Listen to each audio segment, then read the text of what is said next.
జగన్మోహన్ రెడ్డి అసెంబ్లీకి రావాలి. వైఎస్ఆర్ కాంగ్రెస్ పార్టీ ఎమ్మెల్యేలు అసెంబ్లీలో ప్రజా సమస్యలపై ప్రస్తావించాలి అని తెలుగుదేశం పార్టీ నాయకులు, కూటమి నాయకులు పదే పదే కూడా సోషల్ మీడియాలోనూ డైరెక్ట్గాను ఇదే మాట్లాడుతుంటారు. అసెంబ్లీకి ఎందుకు రావాలి, అసెంబ్లీలో వీళ్ళు ఏం చేయాలి, దానిపైన ఏ ఒక్కరూ కూడా ఆలోచించరు. ఎందుకంటే తెలుగుదేశం పార్టీ నాయకులు, జనసేన పార్టీ నాయకులు వీళ్ళ ఉద్దేశం ఏంటంటే జగన్మోహన్ రెడ్డి వాళ్ళ ఎమ్మెల్యేలు అసెంబ్లీకి వస్తే మనం లాస్ట్ బెంచ్లో వాళ్ళని కూర్చొని పెట్టి వాళ్ళని మన నోటి మాటలతోనూ మన కవ్వింపు చర్యలతోనూ వాళ్ళని ఎలాగోలా దూషించాలి అన్నదే వాళ్ళ టార్గెట్. అంతకు మించి మనం ప్రజా సమస్యలపై వాళ్ళు మాట్లాడాలంటే మనం ఏం చేయాలి అధికారంలో ఉన్న పార్టీగా అని వాళ్ళు ఆలోచించరు.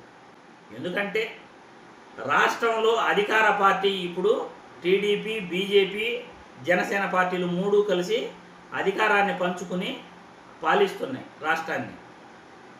ఇప్పుడు రాష్ట్రంలో అధికార పార్టీ తర్వాత వాళ్ళు చేసే చట్టాలపై కానీ ప్రజా సమస్యలపై కానీ ప్రస్తావించాలంటే కంపల్సరిగా ప్రతిపక్ష హోదా ఏదో ఒక పార్టీకి ఇవ్వాలి.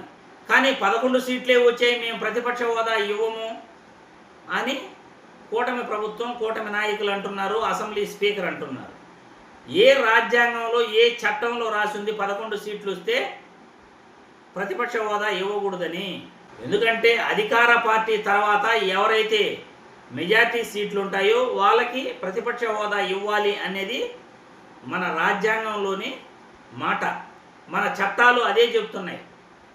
కానీ 11 సీట్లు వచ్చాయి, మేము ప్రతిపక్ష హోదా ఇవ్వము అంటే మీకు ప్రజా సమస్యల గురించి మాట్లాడించే దమ్ము, ధైర్యం మీకు లేదు అని అర్థం. మీరు చేస్తున్న పనుల పట్ల, మీరు చేస్తున్న చట్టాల పట్ల, మీ ప్రభుత్వ పరిపాలన పట్ల అసెంబ్లీలో ఏ పార్టీ మాట్లాడకూడదు అన్నదే మీ ఉద్దేశం. ఎందుకంటే 11 సీట్లు వచ్చిన వైఎస్ఆర్ కాంగ్రెస్ పార్టీ ఎమ్మెల్యేలకు 22 నిమిషాల టైం వస్తుందండి. మొత్తం 175 మంది ఎమ్మెల్యేలు ఉంటే ఆ 22 నిమిషాల్లో ఒక్కొక్కరికి వచ్చేసి 1 నిమిషం 50 సెకండ్ల వరకు టైం ఉంటుందన్నమాట. ఆ 1 నిమిషం 50 సెకండ్లలో ప్రజా సమస్యలపైన వాళ్ళు ఎలా ప్రస్తావించాలి, ఏ ప్రజా సమస్య పైన వాళ్ళు ప్రస్తావించాలో మీరే చెప్పండి, చూస్తాం. ఎందుకంటే ఒక అధికార పార్టీ చేసే తప్పుల్ని ప్రశ్నించడానికి అధికార పార్టీకి ఎంత సమయం అయితే ఉంటుందో ప్రతిపక్ష పార్టీ నాయకుడు కూడా అంత సమయం ఇవ్వాలంటే ప్రతిపక్ష హోదా వాళ్ళకి ఇవ్వాలి.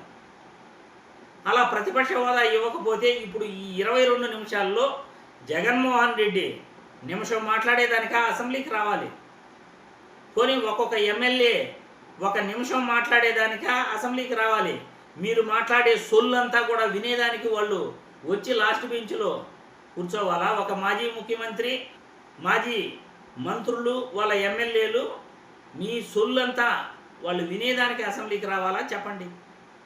ప్రజా సమస్యలపైన మాట్లాడాలి అనే చిత్తశుద్ధి మీకుంటే ప్రతిపక్ష పార్టీ హోదా ఇచ్చి వాళ్ళని గౌరవించి వాళ్ళకి ప్రజా సమస్యలపైన ప్రస్తావించమని ఆహ్వానించాలి.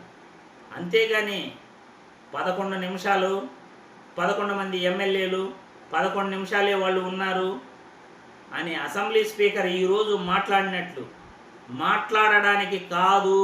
మీ ఉద్దేశం ఈరోజు స్పీకర్ మాటలను బట్టే మీ ఉద్దేశం ఏంటి, మీ దురుద్దేశాలు ఏంటి అర్థమవుతా ఉన్నాయి రాష్ట్ర ప్రజలకి. అందుకే వైఎస్ఆర్ కాంగ్రెస్ పార్టీ ఎమ్మెల్యేలు మరియు జగన్మోహన్ రెడ్డి గారు గవర్నర్ ప్రసంగాన్ని వ్యతిరేకిస్తూ మాకు ప్రతిపక్ష హోదా ఇవ్వాలి అని వాళ్ళు బయట నిరసన వ్యక్తం చేయటం జరిగింది. అసెంబ్లీ నుండి బయటికి వాకౌట్ చేయటం జరిగింది. ఇది ప్రతిపక్ష హోదా ఇవ్వకపోతే కేవలం 22 నిమిషాలు ఉన్న వైఎస్ఆర్ పార్టీ సమయాన్ని ఏ విధంగా వాళ్ళు సద్వినియోగం చేసుకోగలరో రాష్ట్ర ప్రజలు ఈ వీడియోను చూసిన తర్వాతైనా వాళ్ళు ఆలోచించి మీ అభిప్రాయాలను కామెంట్ల రూపంలో తెలియజేయాలి.